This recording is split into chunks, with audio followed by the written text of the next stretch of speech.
මීනාගේ recipes නාලිකාවට ආයුබෝවන්. ඔබට සංසුන්ව සහ සුව පහසුව සිටී කියලා මම බලාපොරොත්තු වෙනවා. අද අපි සාදන්නේ රසවත් සෞඛ්‍යාරක්ෂිත සහ ආරක්ෂිත ආයුර්වේදයේම පදනම් කරගත් ක්‍රමයකින් සුප් එකක්. කොළ මිරිස් සමග කුකුල් මස් සුප්.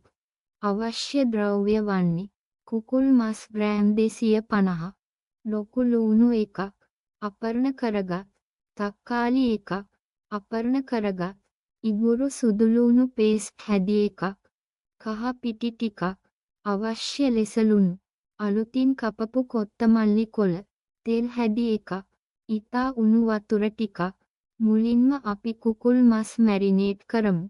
කුකුල් මස් බෝලයකට දමා කහ පිටි ලුණු සහ ඉඟුරු සුදුලුණු පේස්ට් එක එක්කන ගලවන්න. දැන් ඒක මැරිනේට් වෙන්න මිනිත්තු 5ක් විතර තබා ගන්න. මේ අතරේ අපි ප්‍රෙෂර් කූකර් එක උණු කරමු. තෙල් හැදි 1ක් දමන්න. තෙල් උණු වෙලා ගිය පසු කපපු ලූණු දමන්න. ලූණු බිංදු පැහැයක් වෙන්න තුරුම්පා කරන්න. දැන් තක්කාලි එකතු කරන්න.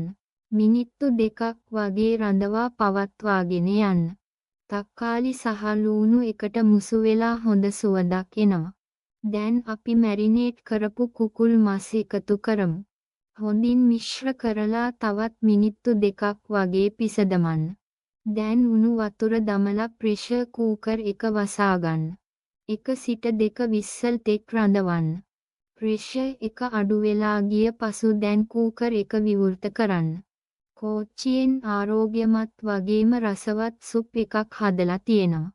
දැන් කොත්තමල්ලි කොළ දමා හොඳින් අරවන්න. දැන් ඔබගේ කුකුල් මස් සුප් එක සර්ව් කරන්න සූදානම්. මේ සුප් එක ආලවන්තයි රසවතයි සහ සෞඛ්‍යයට හිතකරයි. එය උණු උණුවෙන් පමණක් හෝ උණු බත් එක්කත් කන්න පුළුවන්. ඊටාම සරල සහ ශක්තියක් දෙන ආහාරයකි. ඔබට මේ රෙසිපිය කැමති නම් මීනාස් රෙසිපි